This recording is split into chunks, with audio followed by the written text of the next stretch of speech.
Potluck was a release for creating small plates with full of flavor, just flavor, and focusing more flavor than aesthetics.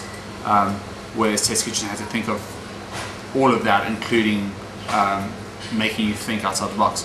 Whereas Potluck was sort of cool, fun. It was a fun dining experience. It was something where you come and have a great fun night, you know. So Potluck was actually shared space with Test Kitchen, and then we moved upstairs in 2013 on February the 14th, and yeah, it's gone from there. You're fairly young. How come such a young chef runs such a popular restaurant? I don't know, I've been lucky, I suppose. Well, working with Loch Lom with Luke, and then just sort of when he resigned from Loch Lom, I made sure I resigned as well. I wanted to move on, and then he proposed Test Kitchen to me when I was still quite young, and so okay, cool, it'll be something fun.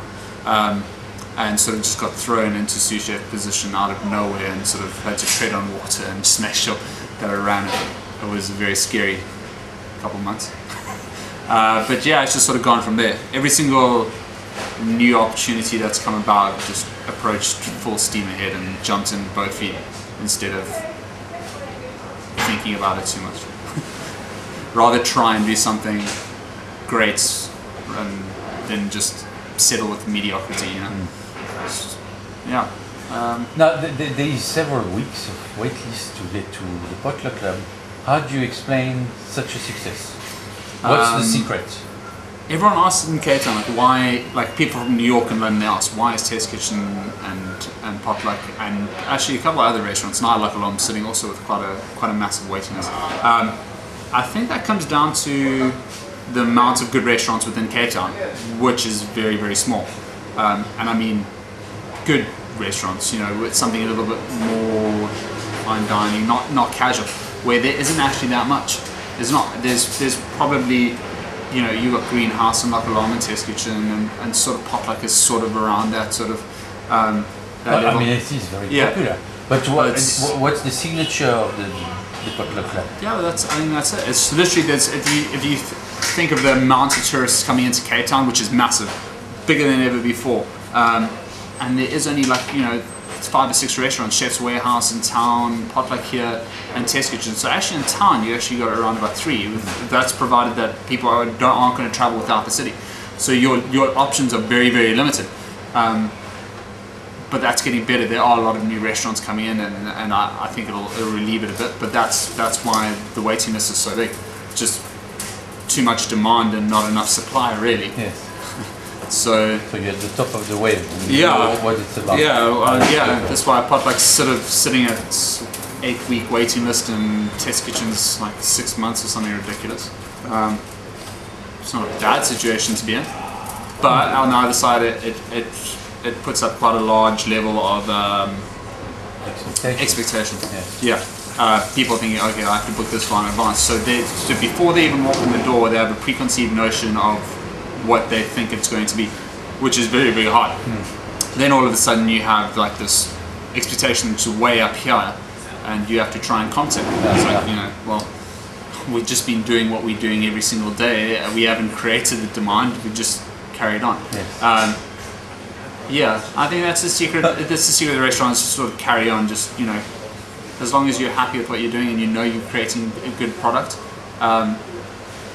people will be willing to come.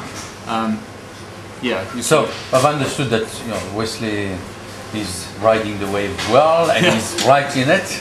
But so if you were to leave a legacy, or because we're going to talk after that about Wesley in the future. If you were to leave a legacy, what would it be? What is it that you leave a legacy? I think my main goal in my career is to make a contribution to my environment, being the city of the Cape Town, and making a contribution to my industry. That's it, first and foremost. And making it a positive contribution. Something that's going to leave a positive note, not just sit back and sort of, you know, just carry on doing a restaurant. I think there's a lot more. There's a much larger picture that we need to look at. nowadays, and it's no longer just a chef in a kitchen. It's about making a contribution to your community, and that's the direction that I'll always have to follow. Okay. Which I think is important.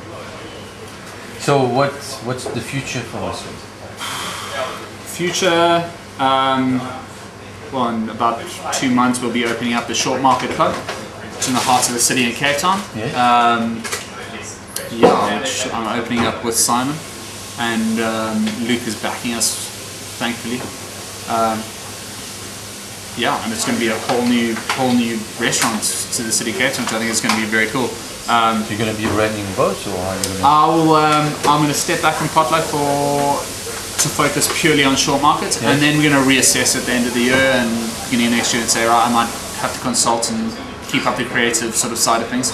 But I think it's important. There's two things that's important. It's important for me to move on and sort of create something of my own, and it's no longer Luke's food, and it'll just be me, you know. So that's a huge step for me as well. But like, obviously my name's been quite evident in Potluck, but it's always going to be Luke's restaurant type thing, you know. So I think it's important that the guys that are growing beneath us in the kitchen, who have been fantastic and been there a long time, it's important that they have space to grow. Because if you just suppress people, and they're just going to leave, and there's no progression.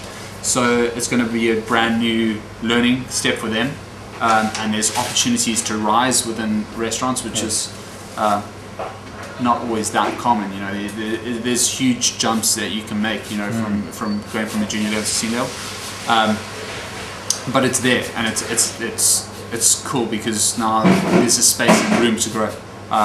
Can you tell us again what it's going to be called in your restaurant and where it's going to be? The Short Market Club. Okay. It's going to be on Short Market Street. And when will it open? Hopefully end of May, first week of June, hopefully. If all goes to plan, and it looks like it is. Yeah. But that'll be, I think it'll be a fun new restaurant. We're going to be doing breakfast, lunch and dinner. And doing it in a little bit more sophisticated way. Your breakfasts are not your usual breakfast. You know, you're just doing something a little bit more refined. Feel like you've been treated really well. If you can just tell us about, well, how do you see cheese and how do you use cheese? Oh, right.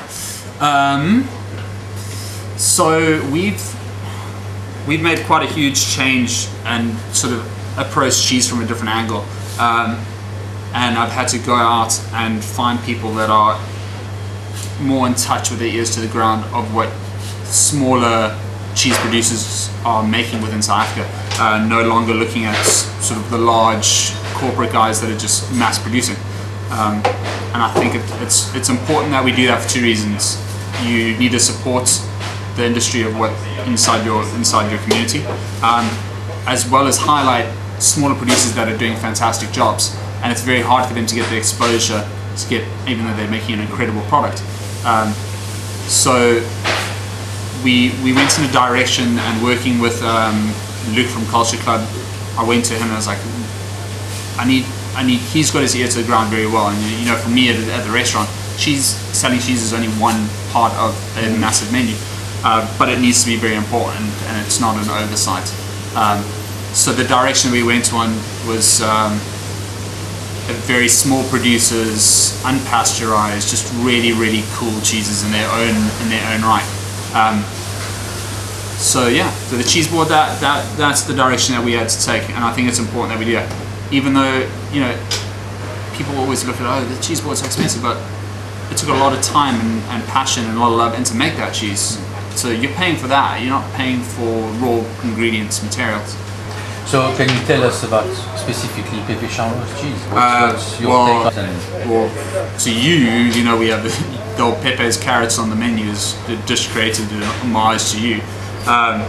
So that dish was created, I created that dish, I don't know, to use goat's milk and turn it into a labna, but using the whole form of the goat's milk. So when it splits from the curd to the whey, to use the whey in order to cook my carrots with wild honeycomb and thyme and roast over a fire, and then serve it with the goat's curd. I don't know. It was kind of a very organic, natural thought process of the dish, but it was cool that kind of just worked everything together, where you had like this natural raw grass sort of element that comes from the goat's milk, where the tarragon elements came in with roasted poppy seeds. I don't know. It was quite cool to look at, because I looked at it from a cheesemaker's point of view, where you have like this curd in the way. It's like, well, there's way it needs to be used, but how do we use it in a format that works for the dish? So that was actually quite cool and fun. And the bouchette? The bouchette is the main, actually the only proper good goat cheese we have on the cheese board, and we use it as spreads and all sorts of things. But try and the menu, like, obviously it has to have a balance, so we try not replicate where we can. So we have your goat's milk with the carrots as well as the peppers, and so it's quite cool. You can actually start with something that you can finish with at the same time. So yeah. Thank you very much. Thank you very much, Wesley, for your time. That was wonderful. And good luck for your new adventure. Awesome. Thank you very much.